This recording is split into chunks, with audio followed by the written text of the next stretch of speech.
We do stop motion animation. We do all of our shooting right in this little 1,100 square foot space.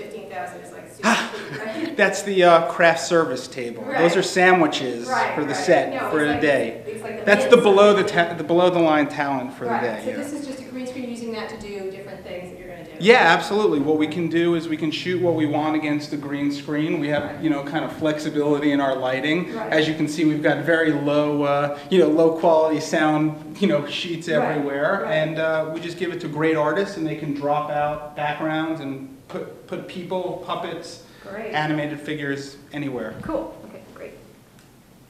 So this is the JibJab office, which is typical. Looks like you could be in Silicon Valley. This is business people, and then go through here. This is the artists is this way. So keep going. And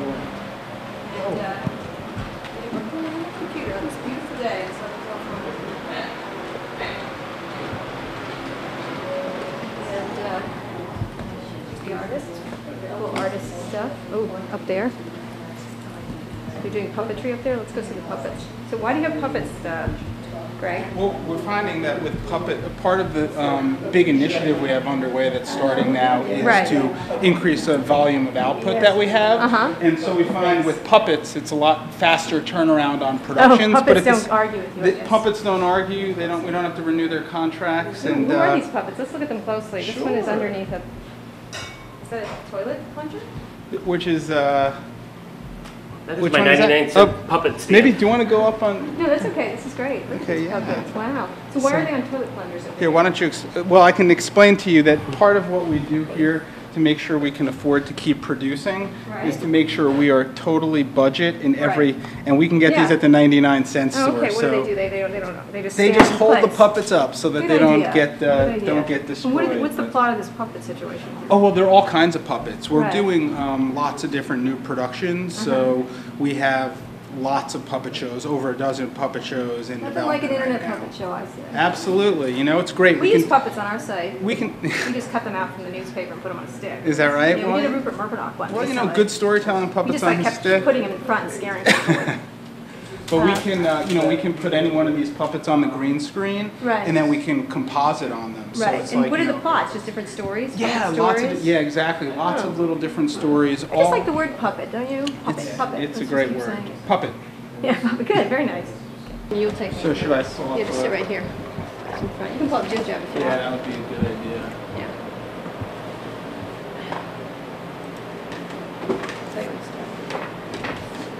Okay, so let's talk about video on the web. Sure. You guys were early on in the game with your different video things. Yeah.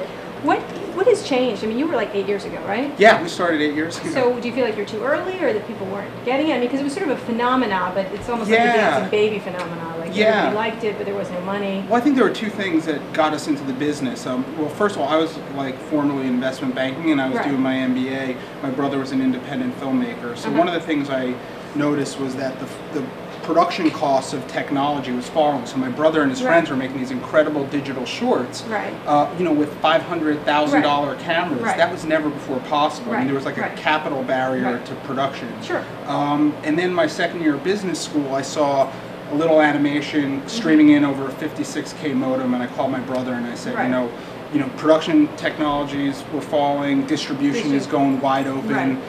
Put away your TV show pilot and start looking at the web. This was pre-YouTube and stuff. Oh, How do you look at that phenomena? At the user gen phenomena? I think it's all the dynamics that got us into business that started creating JibJab are now kind of like, Were you surprised by the multi-billion-dollar sale? I wish it was you. Oh yeah, no. I mean, it was shocking. It's interesting because when we did This Land, which was our big break in 2004, YouTube wasn't even on the map. No, not at all. I mean, not even in existence. It wasn't in existence. So to see that kind of something swell that big that fast was spectacular. And more now. There's blinks. There's all sorts. Oh yeah, of no. sites. Now it's. I mean, there are lots of humor.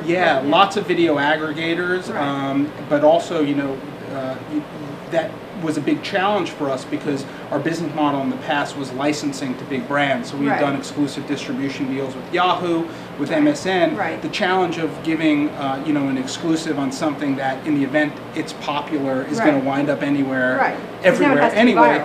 It's got to be viral. So I mean, it was a real big shift. How do you? I mean, what's the big problem with getting this stuff out? There's a lot of video out there, but not a lot makes money. Google still hasn't figured out a way to make money from YouTube. Oh yeah.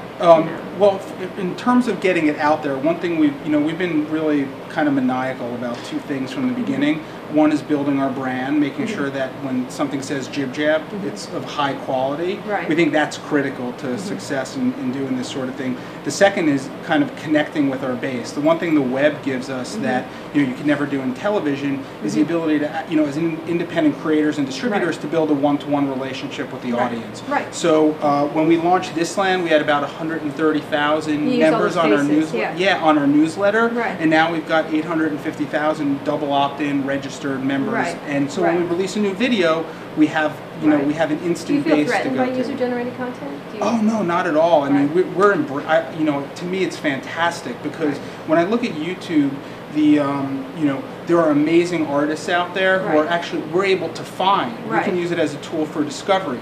Now, one of the things that we're focusing on that's differentiating ourselves from YouTube is, we think as creators, my brother especially and myself, it's very hard to find all of the skill sets required to produce a really quality piece of programming in one person.